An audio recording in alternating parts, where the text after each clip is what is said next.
The town of Ashton Ridge woke up slowly. Morning sunlight spilled across quiet streets lined with maple trees. The bakery opened before sunrise. The hardware store owner swept yesterday's leaves from the sidewalk. Children waited sleepily for the school bus. Everything felt ordinary, just the way Walter Benson liked it. At 72, Walter still woke every morning before 6. Not because he had to, because after 45 years as a carpenter, his body no longer knew how to sleep late. He brewed a pot of coffee, fed the birds outside his kitchen window, then carefully watered the small vegetable garden his late wife had planted years before. Some habits outlived the people who first began them. Walter lived alone now. His wife, Eleanor, had passed away 3 years earlier. The house felt quieter without her laughter, but everywhere he looked, she was still there. Her apron still hung beside the pantry. Her favorite blue teacup rested on the highest kitchen shelf. The wind chimes she loved still sang softly whenever the breeze arrived. Walter never removed them. Love wasn't something you packed away. It simply learned how to live differently. Every Thursday, Walter drove his old pickup into town. He bought groceries, stopped by the library, then enjoyed a cup of black coffee at Miller's Diner. The waitress already knew his order. "So," she smiled. "Same coffee?" Walter laughed. "One day I'll surprise you." She grinned. "I've been waiting 15 years." "So have I." Both laughed. Some friendships didn't need excitement, only consistency. That particular Thursday, everything seemed perfectly ordinary, until it wasn't. Walter finished breakfast, paid the bill, walked slowly toward the parking lot. The autumn wind pushed a few golden leaves across the pavement. Just as he reached his truck, something caught his eye. A dark brown leather wallet, lying beside the curb, half hidden beneath a pile of leaves. Walter looked around. The parking lot was nearly empty. A delivery truck pulled away. An elderly couple loaded groceries into their car. No one appeared to be searching for anything. He bent down, picked up the wallet. It felt heavy, much heavier than any wallet should. He looked toward the diner. No one. Toward the grocery store. Nothing. Toward the street. Cars continued passing without slowing. For a brief moment, Walter simply stood there, holding someone else's life in his hands. He opened it. Inside, several thick bundles of $100 bills, neatly secured with bank bands. Far more money than Walter had ever carried himself. He counted quickly, then stopped. There was no point. It was clearly thousands of dollars, enough to change someone's life, or ruin it. Behind the cash, he found a driver's license, a few business cards, several family photographs. One picture immediately caught his attention. A smiling husband, a young woman, 2 little boys, everyone wearing matching baseball caps. The photograph had been folded at the edges, clearly carried for years. Walter smiled. Someone loved this family very much. Then, he noticed something else. A folded receipt tucked into one corner. It showed a withdrawal from the local bank. 17,850 元. Made less than an hour earlier. Walter quietly exhaled. Whoever lost this wallet had probably discovered it by now, and they were almost certainly panicking. He looked around once more. Still no one. The easy thing would have been to drop it at the police station. The easier thing would have been something else entirely. After all, no cameras had pointed toward the parking lot. No witnesses had noticed him pick it up. No one knew. Only Walter. He slowly climbed into his truck. The wallet rested on the passenger seat. He stared at it for several seconds before starting the engine. Instead of driving home, he drove toward the edge of town. Not because he planned to keep the money, because he needed time to think. The quiet country road stretched through golden fields. Walter rolled down the window. Cool autumn air filled the truck. His thoughts became louder than the engine. The truth was, Walter wasn't wealthy. Far from it. His retirement check covered only the basics. Some months, barely. The old pickup needed repairs. The roof leaked whenever heavy rain arrived. Medical bills continued piling up after Eleanor's illness. He never complained, but life had become tight. As he drove, his eyes drifted toward the worn envelope lying on the dashboard. Inside, an unpaid notice from the bank. Payment due in 6 days. Walter quietly looked away. He wasn't worried about himself. He never had been. But his daughter, Sarah, had called just 2 nights earlier. Her voice sounded different, carefully cheerful.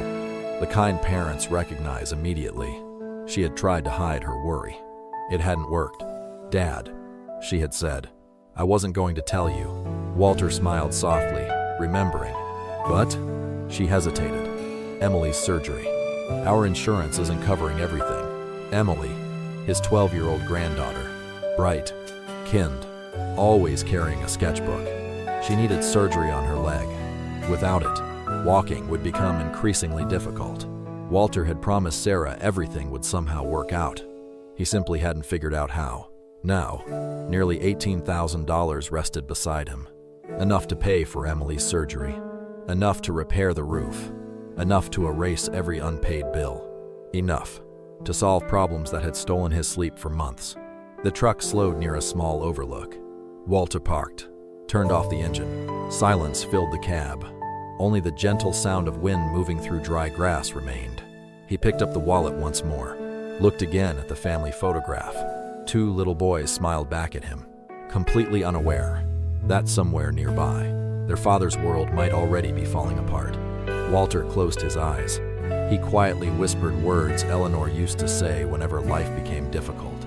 "Character isn't measured when doing right is easy." He smiled sadly, then finished the sentence himself. "It's measured when doing wrong would solve your problems." He looked at the wallet one final time. His decision had already been made. Not because it was easy, because it was his. Walter started the truck, turned it toward the highway, and followed the address printed on the driver's license. He had no idea that one quiet choice made on an ordinary Thursday morning would return to his front door. 20 years later, the highway stretched quietly through the rolling hills. Golden fields swayed beneath the October sun. Walter drove without turning on the radio. The wallet rested on the passenger seat. Every few miles, his eyes drifted toward it. Not because he wanted the money, because he couldn't stop thinking about what it represented.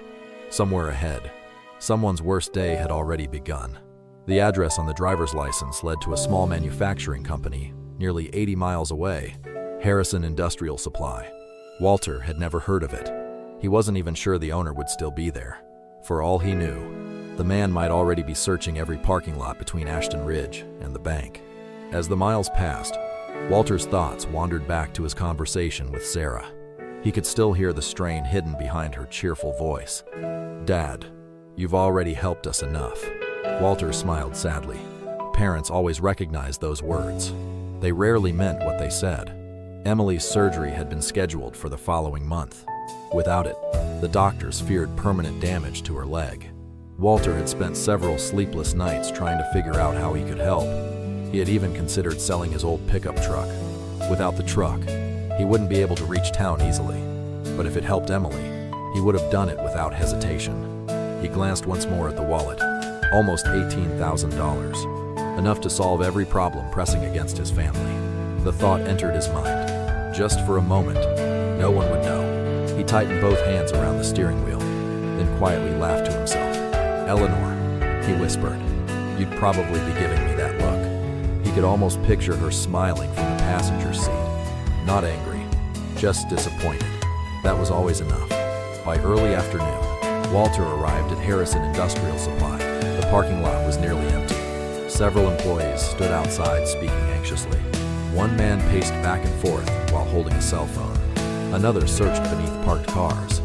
Walter immediately knew he had found the right place. He stepped out of the truck, carrying the wallet. A younger employee noticed him first. "See it. Can I help you?" Walter lifted the wallet slightly. "I'm looking for Mr. Daniel Harrison." The young man's face changed instantly. "Please, come with me." Inside the office, the atmosphere felt heavy. Telephones rang constantly. People whispered. One woman wiped tears from her eyes while staring at paperwork spread across a conference table. Walter quietly waited near the entrance. A few moments later, a tall man in his early 50s hurried toward him. His tie hung loosely around his neck. His face looked pale. "See it. I'm Daniel Harrison." Walter nodded. "I think this belongs to you." He held out the wallet. Daniel froze. For several seconds, he simply stared, as though his mind refused to believe what his eyes were seeing. Slowly, he reached for it. His hands trembled. He opened the wallet immediately. The cash remained exactly where he had left it. Every bundle, every receipt, every photograph. Nothing was missing. Daniel closed the wallet, covered his face with one hand. Then, to Walter's surprise, the businessman began to cry. Not quietly, not politely. He simply stood there, overwhelmed. The office became silent. Employees stopped what they were doing. Everyone watched. One woman whispered, "He found it." Another quietly covered her mouth. After a long moment, Daniel lowered his hand. He struggled to speak. "I don't know how to thank you." Walter smiled gently. "You don't have to." Daniel shook his head. "You don't understand." He placed the wallet carefully on the desk. "That money, it isn't Mina." Walter looked confused. "No," Daniel slowly explained. "It's payroll for 63 employees. We're changing banks. I withdrew the cash this morning. My accountant called 20 minutes ago. I couldn't find my wallet." His voice cracked. I thought I'd destroyed everything." Walter looked around the office. The worried faces suddenly made perfect sense. If the payroll disappeared, dozens of families would suffer. Not just one. Daniel quietly sat down. "I've spent 25 years building this company. If that money disappeared, I wouldn't have been able to pay everyone tomorrow." Walter nodded slowly. He finally understood. The wallet contained much more than cash. It carried 63 families. Daniel stood again, opened a desk drawer, pulled out an envelope. He began placing several bundles of cash inside. Walter immediately raised his hand. "No." Daniel looked surprised. "Please, I insist." Walter smiled kindly. "I can't accept it. You drove all the way here. You saved my company." Walter shook his head. "No, I returned something that wasn't mine." Daniel looked at him in disbelief. "Surely, there must be something I can do." Walter hesitated, then smiled. "If it were my family." He glanced once more at the folded photograph inside the wallet. "I'd pray someone would do the same." Those words settled over the room. No one spoke, because everyone understood. Some values couldn't be purchased, only practiced. Daniel carefully folded the envelope shut. He looked directly into Walter's eyes. "At least let me pay for your fuel." Walter laughed softly. "I've already been paid." Daniel frowned. "You have?" Walter nodded. "I get to drive home, knowing I did the right thing." One of the office employees quietly wiped away tears. She would later tell her children about that afternoon, not because of the money, because she had watched honesty walk through the front door. Before Walter left, Daniel reached into the wallet once more. He removed the small family photograph. "My boys," he smiled proudly. "They're 12 and 14 now." Walter studied the picture again. "They've got good smiles." Daniel laughed. "They get that from their mother." He carefully returned the photograph to the wallet. "I hope they grow up to be the kind of man you are." Walter gently shook his head. "No, I hope they grow up to become the kind of men the world needs." As Walter reached the parking lot, Daniel hurried after him. "Wait." Walter turned. Daniel looked almost embarrassed. "I never even asked your name." Walter smiled. "Walter Benson." Daniel extended his hand firmly. "I'll never forget it." Walter smiled politely. "I wouldn't worry about remembering me." He glanced toward the company building. "Just remember this feeling, the next time someone else needs help." Daniel nodded slowly. "I promise." Walter climbed back into his old pickup. The wallet was gone. The money was gone. His unpaid bills still waited at home. Emily still needed surgery. Nothing in his own life had become easier. Yet somehow, his heart felt lighter than it had all week. Sometimes, doing the right thing doesn't solve your problems. It simply reminds you who you are. Walter started the engine, turned toward Ashton Ridge, never imagining that the promise Daniel Harrison had just made would quietly travel across 2 decades before finding its way back to him. Walter arrived home just before sunset. The old pickup rolled slowly into the gravel driveway. Nothing had changed. The porch still creaked beneath the evening breeze. The wind chimes Eleanor loved sang softly near the front door. Inside, the unpaid bills still rested on the kitchen table. Emily still needed surgery. The roof still leaked whenever it rained. Returning the wallet hadn't changed Walter's circumstances, but somehow it had changed him. Not because he had done something extraordinary, because he had been reminded that integrity always leaves the heart lighter than regret. The following morning, Walter expected life to continue as usual. Instead, his phone rang just after breakfast. He rarely received calls that early. He answered. "This is Walter." A familiar voice responded. "Good morning, Mr. Benson." Walter smiled immediately. "Daniel, I hope I'm not interrupting." "Not at all." There was a brief silence. Then Daniel quietly said, "I just wanted to tell you, everyone got paid this morning." Walter leaned back in his chair. "I'm glad." "So am I." Daniel laughed softly. "You know, I don't think I've slept that well in weeks." Walter smiled. "Sometimes peace is worth more than money." Daniel didn't answer immediately, because he knew Walter was right. Before ending the call, Daniel hesitated.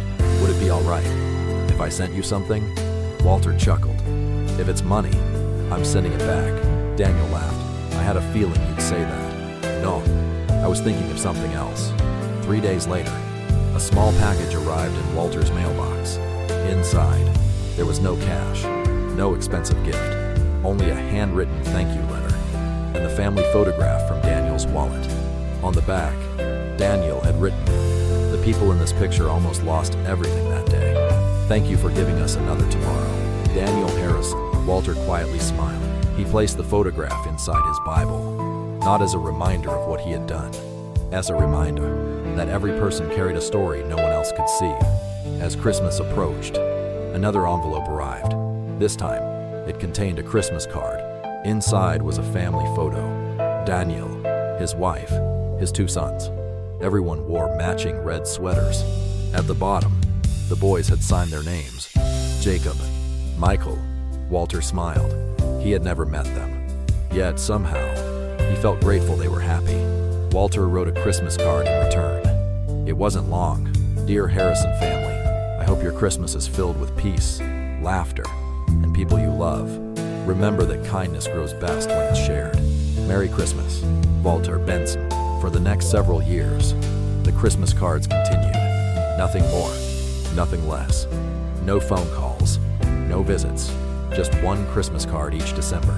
Sometimes Daniel included photographs of the boys fishing, sometimes baseball games, sometimes graduation pictures.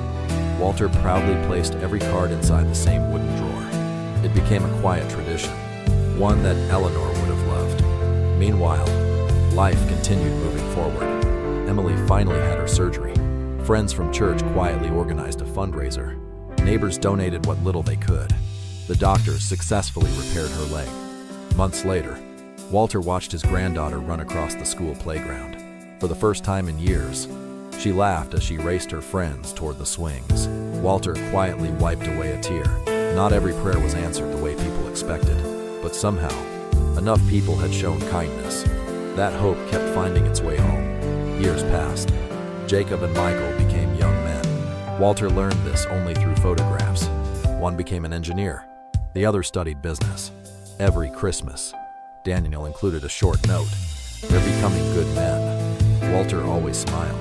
He silently prayed they would become kind men too. One autumn, no Christmas card arrived. Walter assumed it had simply been delayed. Weeks passed. Nothing. The following year, still nothing. Life became busy. Time moved on. Walter eventually accepted that people sometimes drift apart. He placed the old Christmas cards back into the drawer, grateful they had existed at all. Nearly 20 years slipped quietly by. Walter grew older.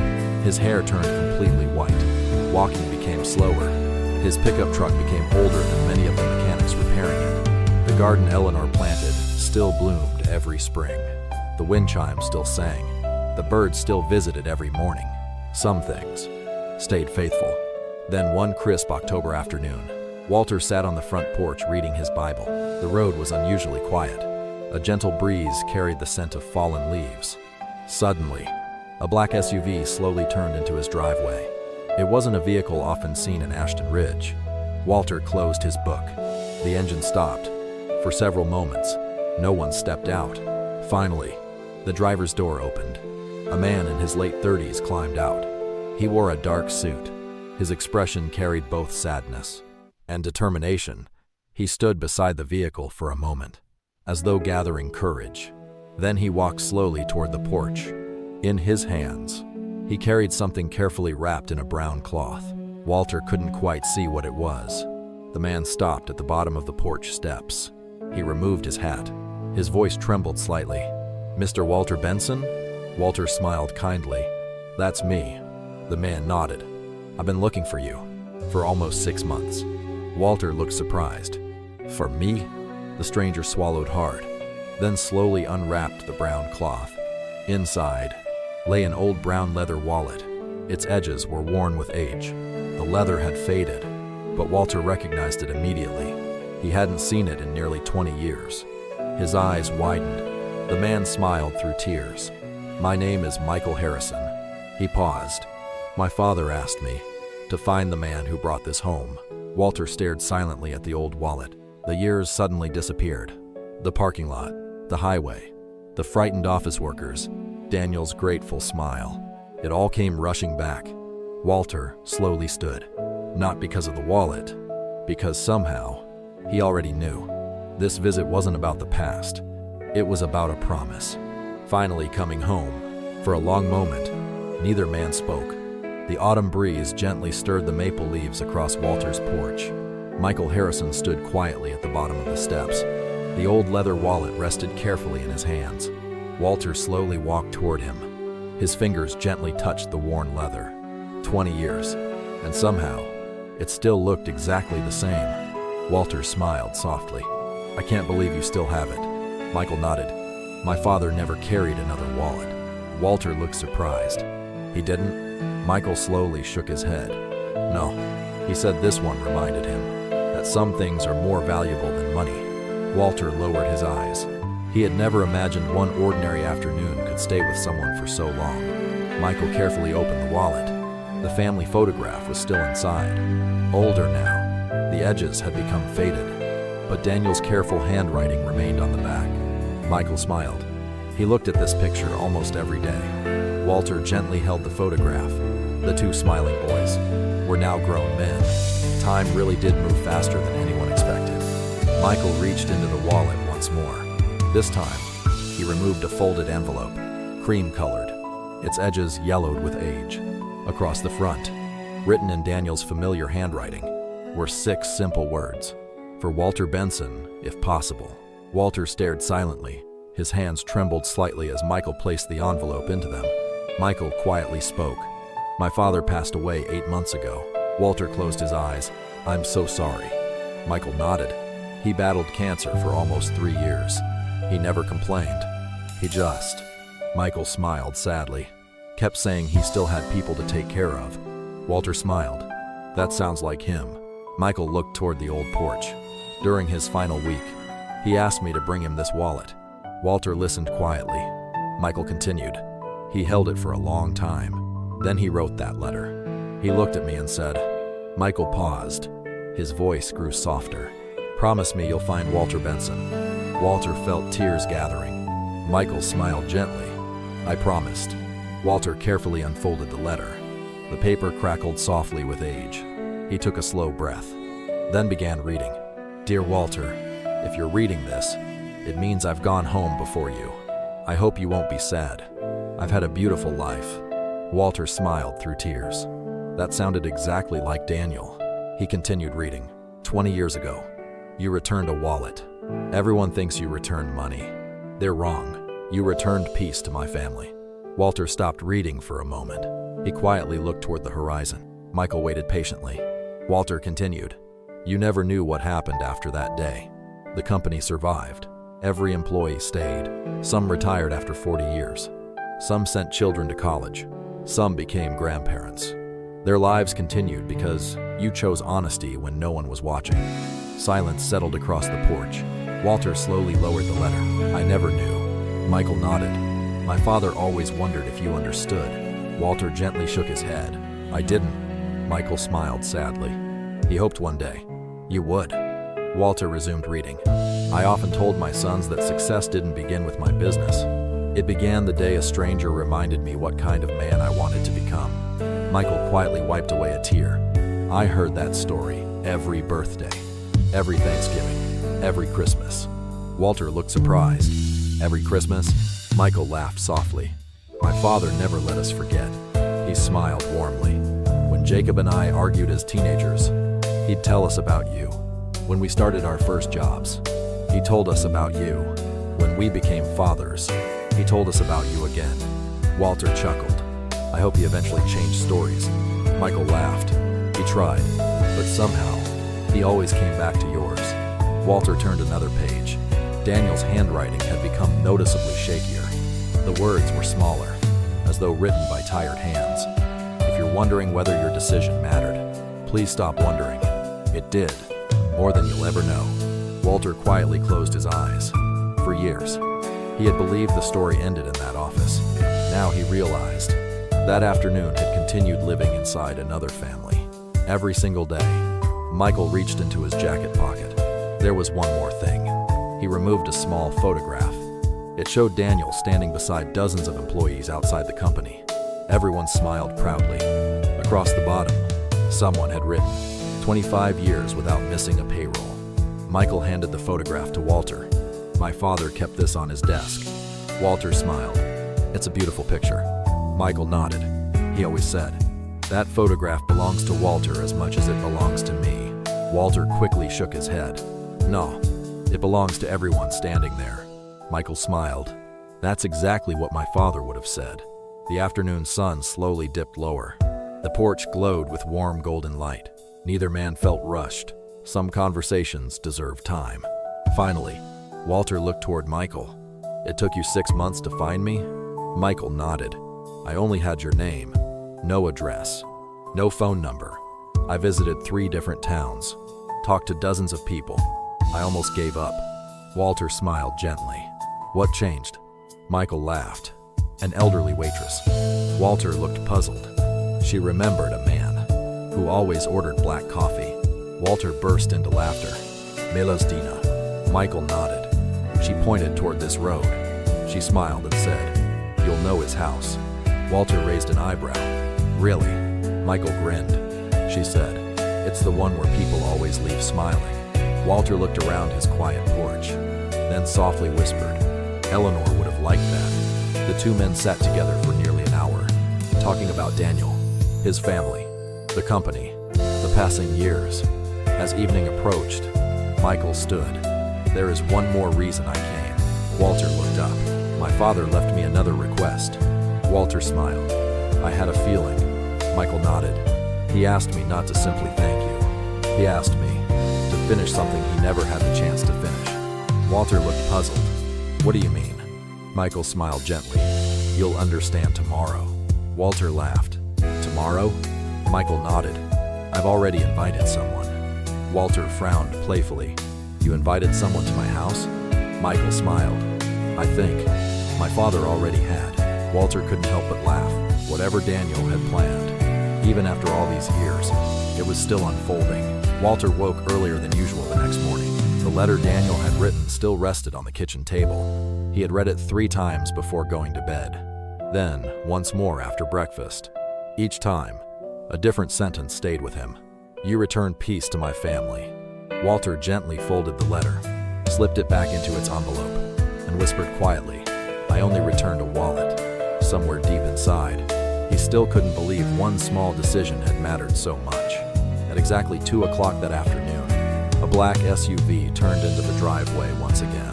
This time, it wasn't alone. 3 other vehicles followed behind it. Walter stepped onto the porch, puzzled. As the doors opened, several men and women climbed out, some in their 60s, some older, some younger. None of them looked familiar, yet every one of them smiled the moment they saw him. Michael walked toward the porch first. I hope you don't mind. Walter chuckled. I suppose I'll find out. Michael laughed. My father asked me to introduce you to some old friends. Walter looked confused. I don't think we've ever met. Michael smiled. No, but they know your story. The first man stepped forward, gray-haired, broad shoulders, hands rough from decades of factory work. He extended his hand. My name is Thomas Reynolds. Walter shook it warmly. It's nice to meet you. Thomas smiled. I worked for my father's company for 38 years. Walter nodded politely. That's wonderful. Thomas gently shook his head. No, the wonderful part is that I almost lost that job. Walter frowned slightly. Thomas continued. The money inside that wallet, it was our payroll. Walter remembered. Daniel had told him. Thomas smiled. My wife was pregnant with twins. We had just bought our first home. If payroll hadn't come, I would have lost both. Walter lowered his eyes. He had never known. Thomas reached into his pocket. He unfolded an old photograph. 2 little girls, standing proudly in graduation gowns. My daughters. Walter smiled. They're beautiful. Thomas nodded proudly. One became a teacher. The other, a pediatric nurse. He quietly added, They both know your name. Walter looked surprised. They do? Thomas smiled. My family says grace before dinner every Sunday. Every once in a while. My wife reminds everyone. Never forget the stranger who helped keep food on this table. Walter blinked away tears. The next woman stepped forward. My name is Linda. I worked in accounting. She laughed softly. I was the one who accidentally scheduled the payroll withdrawal. Walter smiled. So we finally met. Linda nodded. I carried guilt about losing that wallet for years. Walter looked puzzled. But you didn't lose it. She smiled sadly. I handed it to Daniel. I should have reminded him to put it in the safe. She paused.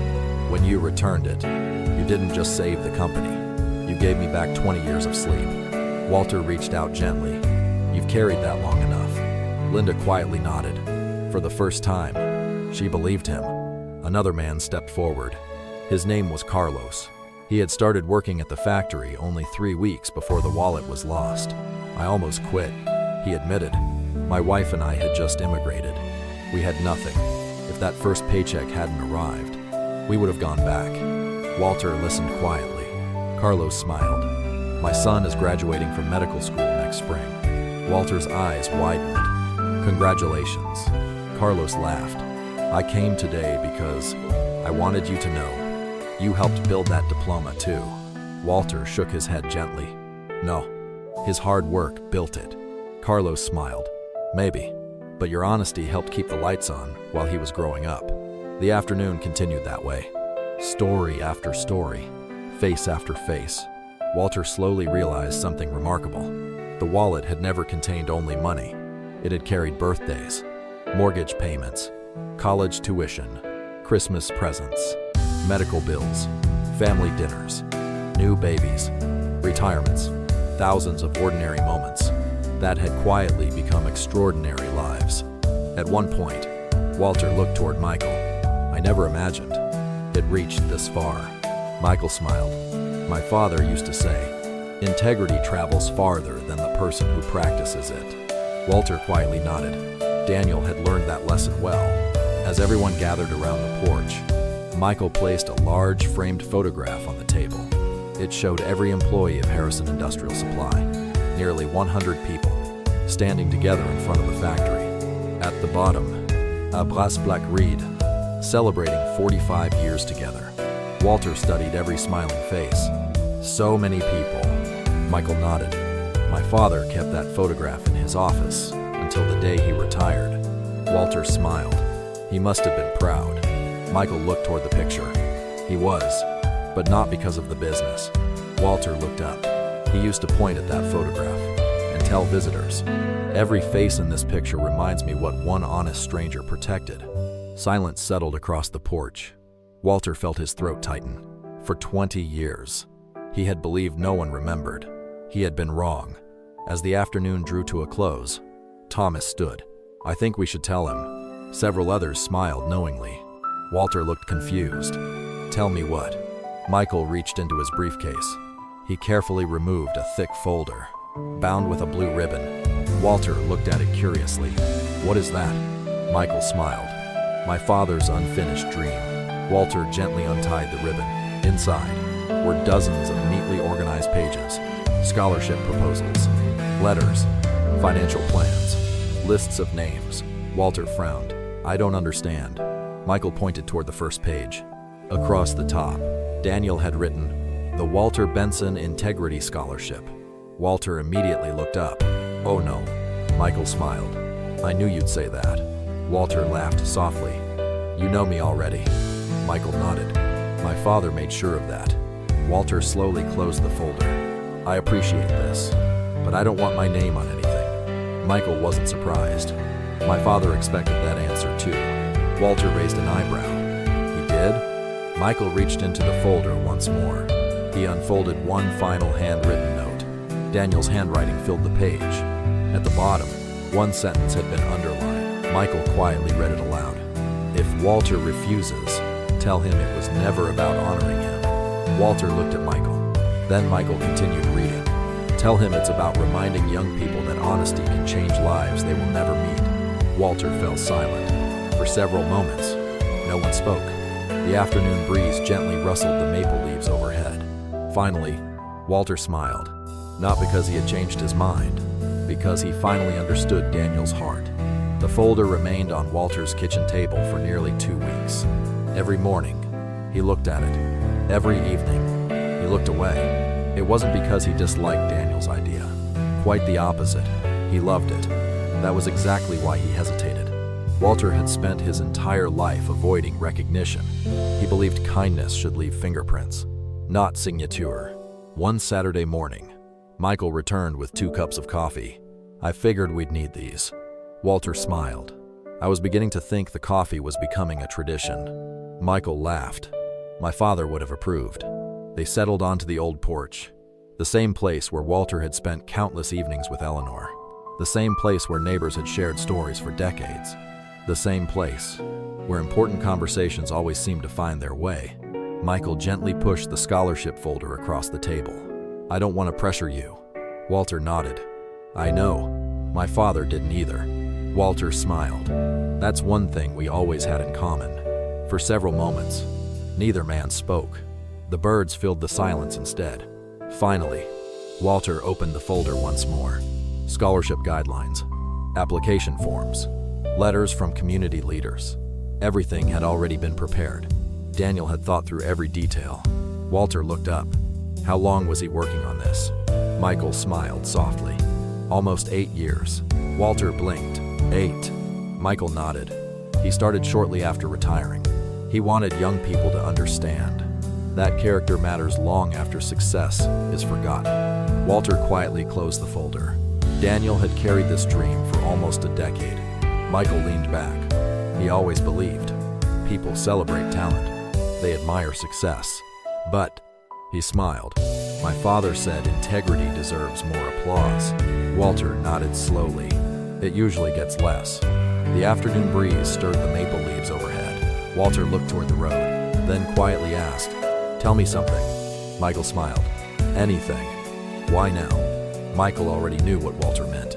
My father left very clear instructions. He reached into his jacket pocket, pulled out a folded piece of paper. Open this only after Walter has read my letter. Walter unfolded it. Daniel's familiar handwriting appeared once again. Michael, don't rush him. Good people rarely accept recognition quickly. Give him time. He'll eventually say yes. If you remind him it isn't about the past, it's about the future. Walter laughed quietly. He knew me too well. Michael smiled. He really did. Walter remained silent for another minute. Then, he finally spoke. I'll agree. Michael's face brightened. But, Michael laughed. I knew there would be a but. Walter pointed a finger playfully. There's always a but. He gently rested his hand on the folder. I have one condition. Michael nodded immediately. Namit. Walter smiled. No student receives this scholarship because of perfect grades. Michael looked surprised. No? Walter slowly shook his head. I've known brilliant people who weren't honest. He paused. And I've known ordinary people whose integrity changed lives. Michael listened carefully. Walter continued. I want every applicant to write about one time they chose to do the right thing, even when no one would have known otherwise. Michael didn't say anything. He simply smiled, because suddenly, the scholarship made even more sense. Walter added, I don't care if they cleaned up someone else's mistake, returned a lost phone, protected a classmate, told the truth. I want character to matter. Michael slowly nodded. My father would have loved that. Walter smiled. I think he already does.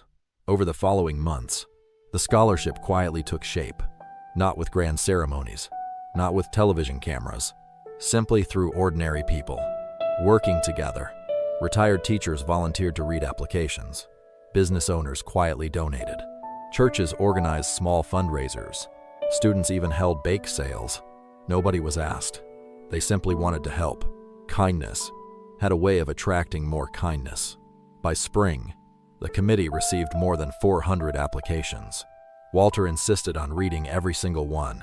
Some evenings, he sat on the porch until sunset, a blanket across his knees, reading handwritten stories from teenagers across the county. Stories filled with honesty, courage, compassion, and quiet acts of integrity. One application stayed with him. It belonged to a 16-year-old boy named Ethan. His essay was only 2 pages long. He wrote, "I found a wallet outside a grocery store." Walter smiled immediately.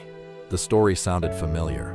Ethan continued, "There wasn't much money inside, only $43, but there was a photograph of an elderly couple holding hands."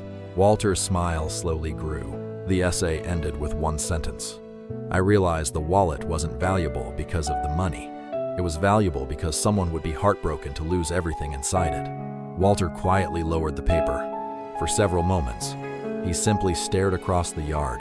The wind gently moved through Eleanor's flower garden. He whispered softly, "Well done." Not to Ethan, to life itself. The day finally arrived. The first scholarship ceremony was held in the small high school auditorium. No expensive decorations, no famous guest speakers, only families, teachers, neighbors, and hopeful students. Walter sat quietly in the front row. He looked slightly uncomfortable wearing a suit. Michael noticed and laughed. "My father would have teased you." Walter smiled. He certainly would have. When the principal walked to the podium, she held up the scholarship certificate, then smiled warmly. "This scholarship isn't named after a wealthy donor. It isn't named after a celebrity. It's named after an ordinary man who proved that ordinary honesty can create extraordinary futures." The audience applauded. Walter lowered his eyes. He never enjoyed attention. The first recipient was Ethan. The young man walked onto the stage, accepted the certificate, then surprised everyone. Instead of leaving, he turned toward Walter, walked across the stage, and held out his hand. "Mr. Benson, I don't think this scholarship is really about money." Walter smiled. "What do you think it's about?" Ethan answered without hesitation. "It's about becoming the kind of person someone else can trust." Walter slowly stood, shook Ethan's hand, then quietly replied, "If you remember that, you'll already be richer than most people." The auditorium filled with applause, but Walter barely heard it, because in that moment, he realized something Daniel had understood years earlier. The greatest return on honesty isn't what comes back to you. It's the people who choose to pass it on. Summer slowly settled over Ashton Ridge. The scholarship had already completed its first year. 12 students had received help with tuition, but something else had happened, something Walter never expected. Former scholarship recipients had started volunteering together. They visited nursing homes, repaired wheelchair ramps, collected food for struggling families. One honest decision had quietly become hundreds of acts of kindness. Walter often smiled when he thought about it. Daniel had been right. Integrity really did travel farther than the person who practiced it. One warm June afternoon, Walter sat beneath the old oak tree in his backyard. A letter rested in his lap. It was from Ethan, the scholarship's very first recipient. Walter unfolded it carefully. "Dear Mr. Benson, last week I found an elderly man standing beside a broken-down truck. I was already late for work. Nobody would have blamed me for driving away. Instead, I stopped. We spent 2 hours fixing the truck together. When I apologized for making him late, my boss smiled and said, 'You made the right choice. Thank you for teaching me that doing right is never a waste of time.'" Walter smiled, then folded the letter. He whispered softly, "Good job, son." Not because Ethan had won a scholarship, because he had understood its purpose. The following week, Michael returned once again. This time, he carried only a small cardboard box. No folder, no paperwork, just the box. Walter noticed immediately. "You've got that look." Michael laughed. "What look?" "The one people get when they're trying to surprise an old man." Michael smiled. You know me too well. They carried the box onto the porch. Michael placed it carefully on the table. I've been cleaning out my father's study. Walter nodded. That can't have been easy. It wasn't. Michael looked down at the box. But I found something. Walter quietly waited. Inside lay old photographs, Christmas cards, business notebooks, a faded baseball glove, letters tied together with blue ribbon. Walter recognized several Christmas cards, the ones he had mailed years ago. Daniel had kept every single one. Walter laughed softly. He even kept my terrible handwriting. Michael smiled. He kept everything. As they continued sorting, Michael noticed a thin envelope tucked inside the bottom of the box. It was sealed. Across the front, Daniel had written, "Open only if Walter is still with us." Michael frowned. I've never seen this before. Walter looked surprised. Neither have I. Michael carefully handed it over. I think he wanted you to open it. Walter slowly broke the seal. The paper inside had yellowed with age. Daniel's handwriting appeared steadier than in his final letter. This one had clearly been written years earlier. Walter quietly began reading aloud. Dear Walter, there is something I never told you. Walter paused. Michael leaned forward. Walter continued. The day you returned my wallet, you believed you saved my company. You did, but that's only half the story. Walter frowned slightly. He turned the page. The night before I lost that wallet, I had already decided to sell the business. I was exhausted, discouraged. I no longer believed people could be trusted. Walter slowly looked up. Michael whispered, I never knew that. Walter continued reading. When you returned that wallet, you didn't just return money. You returned my faith in people. Silence settled across the porch. The birds seemed to sing a little more softly. Walter turned another page. I realized something that afternoon. If a complete stranger could choose honesty over desperation, then perhaps the world wasn't as broken as I believed. Walter closed his eyes briefly. He had never imagined one decision could change another man's view of humanity itself. Michael quietly wiped away tears. My father never spoke about that. Walter nodded. Some truths take years to become words. Walter read on. Because of you, I stopped measuring success only by profit. We created scholarships for employees' children, started paying every worker a living wage, created emergency funds for families in crisis, not because we had to, because you reminded me what people deserve. Walter stared at the page. His hands trembled. He looked toward Michael. Did he really do all that? Michael smiled proudly. He did. He never announced it publicly. He simply believed it was the right thing. Walter quietly laughed through tears. So, I guess we were both stubborn. Michael grinned. I think that's exactly why you became friends. Near the end of the letter, Daniel had written one final confession. Walter took a deep breath before reading it. There's one thing I've always regretted. I never told you the truth. Walter frowned. What truth? He continued. The day you returned my wallet, I knew from your eyes that your own family was struggling. I wanted to help you, but I also knew you would never accept money. Michael smiled knowingly. You probably wouldn't have. Walter laughed. I definitely wouldn't have. Walter turned to the final paragraph. So instead, every Christmas for 20 years, my family quietly donated to the children's hospital in your county. Walter froze. He stopped reading. Michael looked confused. What is it?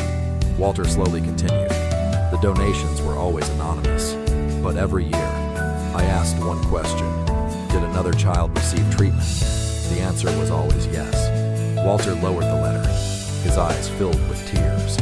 Emily's surgery, the hospital fund, the unexpected financial assistance families had received over the years. He had always believed it came from generous strangers. In a way, it had. Michael looked stunned. I never knew he did that. Walter smiled softly. Your father didn't want anyone to know. Michael nodded. That sounds exactly like him. The two men sat quietly together. Neither spoke for several minutes. Finally, Walter folded the letter carefully, placed it back into its envelope, then looked toward the maple trees swaying in the summer breeze. You know, my father used to tell me, a single candle never loses its light by lighting another. Michael smiled. I think your honesty lit my father's candle. Walter gently shook his head. And your father spent the rest of his life lighting thousands more. As the afternoon sun began to set, Michael looked toward Walter. My father left one last instruction. Walter laughed. I should have guessed. Michael smiled. He wanted the scholarship to continue forever. Walter nodded. It will. Michael looked relieved. Walter smiled warmly.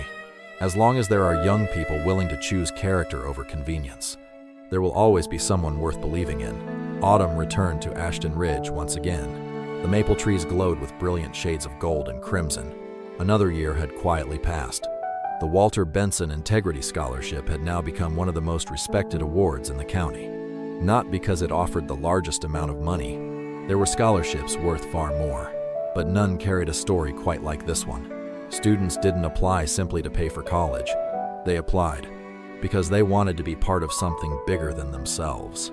Walter had just turned 75. His steps had become slower. His hands trembled a little more when he poured his morning coffee. His eyesight wasn't what it used to be, but every evening, he still sat on the front porch. The same rocking chair, the same peaceful smile, the same quiet gratitude for another ordinary day. One afternoon, Michael stopped by carrying a stack of scholarship applications. He smiled as he climbed the porch steps. I've got good news. Walter chuckled. At my age, every piece of good news is welcome. Michael laughed. We received more than 800 applications this year. Walter's eyebrows rose. 800? Michael nodded. Double last year's number. Walter smiled. I suppose that means young people still believe honesty matters. Michael answered without hesitation. I know they do. The two men spent the afternoon reading essays together. Some stories made them laugh. Some brought tears to their eyes. One student admitted returning a lost engagement ring. Another confessed to reporting his own mistake during a science competition. A young waitress described secretly paying for an elderly couple's breakfast after overhearing they couldn't afford it. None of the applicants called themselves heroes. They simply described moments when they chose character over convenience. Walter loved every page. As sunset approached, Walter quietly closed the final application. He looked toward Michael. I've been thinking. Michael smiled. I've learned that's usually the beginning of something important. Walter laughed. I hope so. He slowly reached into his shirt pocket, pulled out the old fountain pen Eleanor had given him on their 25th wedding anniversary. The black finish had faded. Tiny scratches covered the silver clip. It wasn't valuable, not by any collector's standards, but to Walter, it was priceless. Eleanor bought this for me, the year I became foreman. Michael carefully examined it. It's beautiful. Walter smiled. I signed every important paper in my life with this pen. The mortgage, Emily's birthday card every year, my retirement papers, and, he paused, the thank you letter I wrote your father. Michael looked at the pen differently now. It was no longer just a pen. It carried a lifetime. Walter carefully placed it back into his pocket. I've decided something. Michael leaned forward. I'm listening. Walter smiled. I don't want students to receive only money. Michael frowned slightly. What do you mean? Walter looked toward the scholarship folder. Money gets spent. Books wear out. Degrees eventually hang on a wall. But, he gently tapped his chest, character needs constant reminders. Michael nodded slowly. I think my father would have agreed. Walter smiled.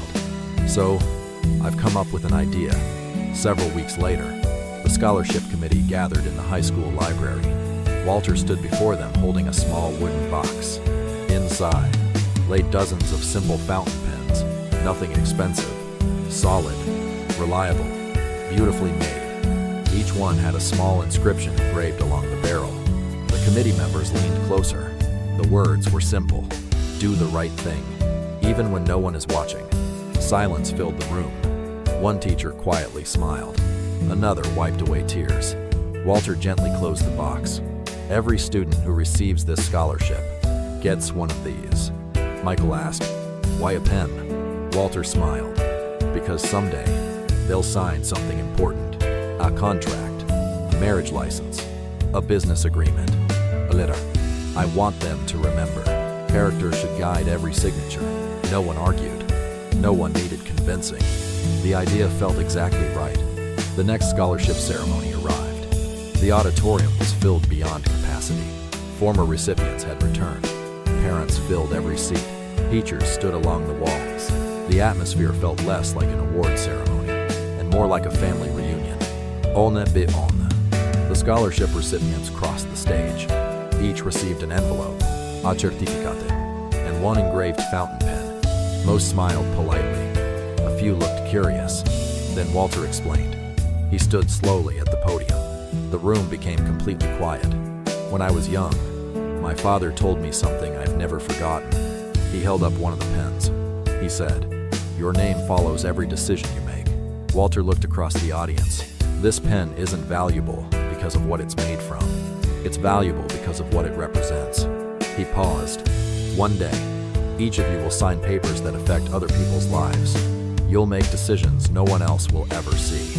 You'll have opportunities to take shortcuts, to stay silent, to choose convenience. Walter smiled warmly. When that day comes, I hope this pen reminds you that doing the right thing is always worth more than doing the easy thing. The audience rose to its feet, not because of the speech, because everyone understood. After the ceremony, a young woman named Grace approached Walter. She had just received her scholarship. She carefully held the pen in both hands. "Mr. Benson." Walter smiled. "Yes?" She looked at the engraving. "My grandfather passed away last year. He always carried the same pen." Walter listened quietly. She smiled through tears. "I think I'm going to carry this one for the rest of my life." Walter gently nodded. "I hope it reminds you, not of me, but of the kind of person your grandfather hoped you'd become." Grace hugged him, without another word. As the crowd slowly dispersed, Michael walked beside Walter toward the parking lot. "You know, my father would have loved today." Walter smiled.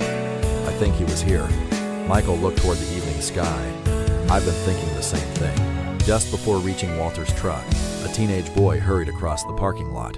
He looked nervous. "Mr. Benson." Walter turned. The boy held out a worn leather wallet. "I think you dropped this." Walter looked down. It was his own wallet. He hadn't even realized it had slipped from his coat pocket. He smiled. "Thank you." The boy shrugged.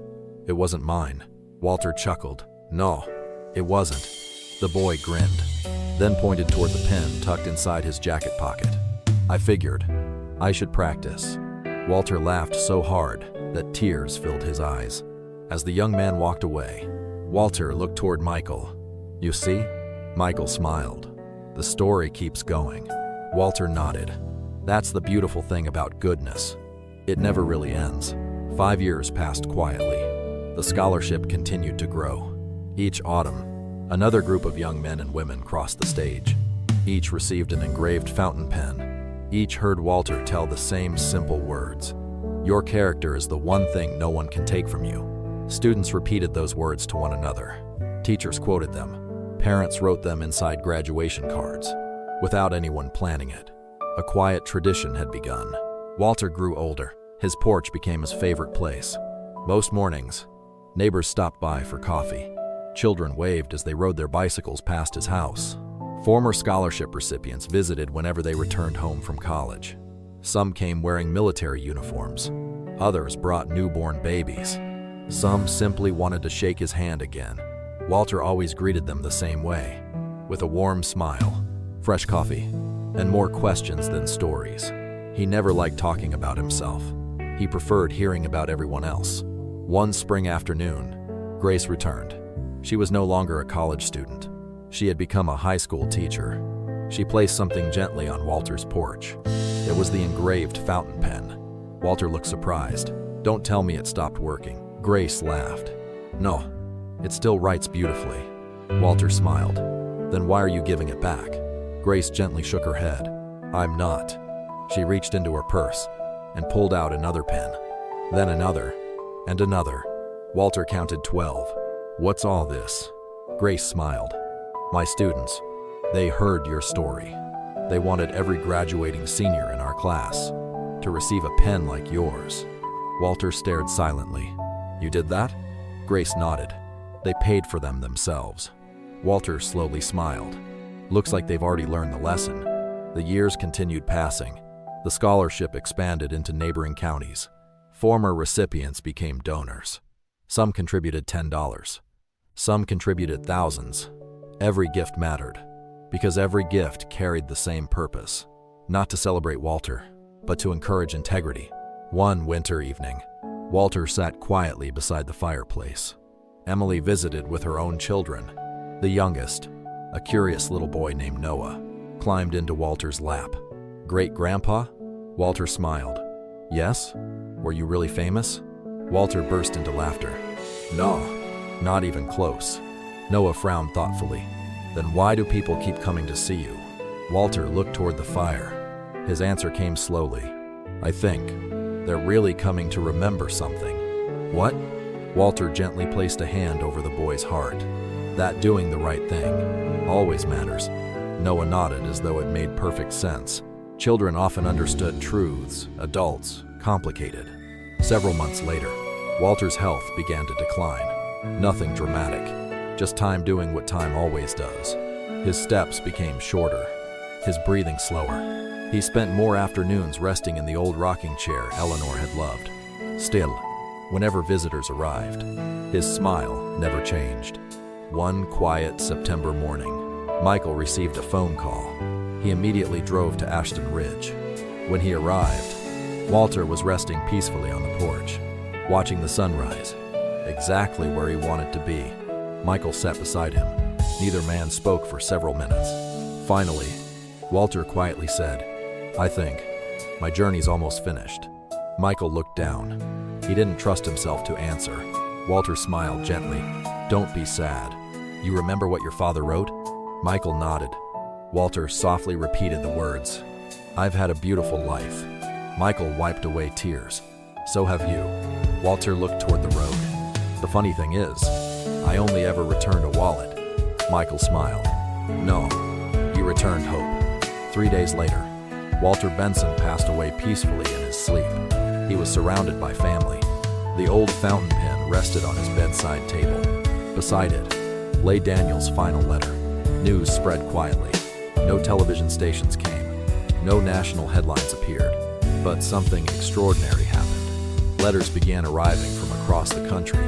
Hundreds of them. Former scholarship recipients, former employees, teachers, police officers, doctors, mechanics, nurses, business owners, parents. Each letter told a different story. Yet somehow, everyone ended the same way. Because of Walter Benson. The day of Walter's memorial, the small church expected perhaps 100 people. Instead, more than 600 arrived. Cars filled every nearby street. People stood outside listening through open windows. Many had driven for hours. Some had flown across the country. Not because Walter had been famous, because he had been faithful. Michael stepped to the front of the church. He looked across the crowded sanctuary, then quietly smiled. "I'd like everyone who ever received the Walter Benson Integrity Scholarship to please stand." On ebe om. Young men and women rose to their feet. Then more. Then more. Dozens became hundreds. The congregation looked around in amazement. Walter's family quietly wept. They had never realized how many lives had been touched. Michael looked at them. "If you're carrying your scholarship pen, please hold it up." A soft sound echoed through the church. Jacket pockets opened, purses unzipped, hands reached into briefcases. Within moments, hundreds of engraved fountain pens caught the morning sunlight pouring through the stained glass windows. The sanctuary shimmered, not with gold, not with wealth, but with a promise, still being kept. Grace walked to the front. She had been chosen to speak. She unfolded a single sheet of paper, then looked toward Walter's family. "I never met Mr. Benson until I received my scholarship." She smiled, but somehow, he became the grandfather many of us never had. The room grew still. She continued, "When people ask why I became a teacher, I tell them, because one honest man believed character deserved to be passed forward." She held up her pen. "This pen has signed college papers, my marriage license, the adoption papers for our daughter, and every letter I've written to encourage struggling students." She smiled through tears. "It has never let me forget that every signature should reflect the person holding the pen." When Grace finished, no applause came, only silence, the kind of silence filled with gratitude. After the service, Michael walked alone to Walter's porch. The rocking chair still faced the quiet road. The wind chimes gently moved in the breeze. Everything looked exactly as Walter had left it. On the small wooden table, Michael placed two things: Daniel's old leather wallet and Walter's fountain pen, side by side. Money and character. One had started the story, the other had carried it forward. Before leaving, Michael noticed a folded note tucked beneath the coffee mug Walter had used every morning. The handwriting was unmistakable. Walter's. He slowly opened it. Inside, only a few lines were written. If you're reading this, don't remember me, because I returned a wallet. Remember me by returning whatever goodness the world places in your hands. Someone you will never meet is depending on the decision you make today. Pass it forward. Michael quietly folded the note, then smiled through tears. The knock finally came home. Years later, visitors still stopped by the old house. Some left flowers, some left handwritten notes. Some simply sat for a while on the porch, listening to the wind, thinking about their own lives. Many quietly left behind one engraved pen. Others picked one up, after promising themselves they would earn the right to carry it. No one kept count anymore, because the number no longer mattered. What mattered was that the story never ended. Every honest choice, every unexpected kindness, every life quietly changed, was another knock on another door. And somewhere, someone would answer. The end. Final closing message. Sometimes the greatest legacy isn't built through wealth, power, or recognition. Sometimes it begins with one ordinary decision, made by one ordinary person, when no one else is watching. If this story touched your heart, remember Walter's final words. Return whatever goodness the world places in your hands, because you may never know whose future is waiting.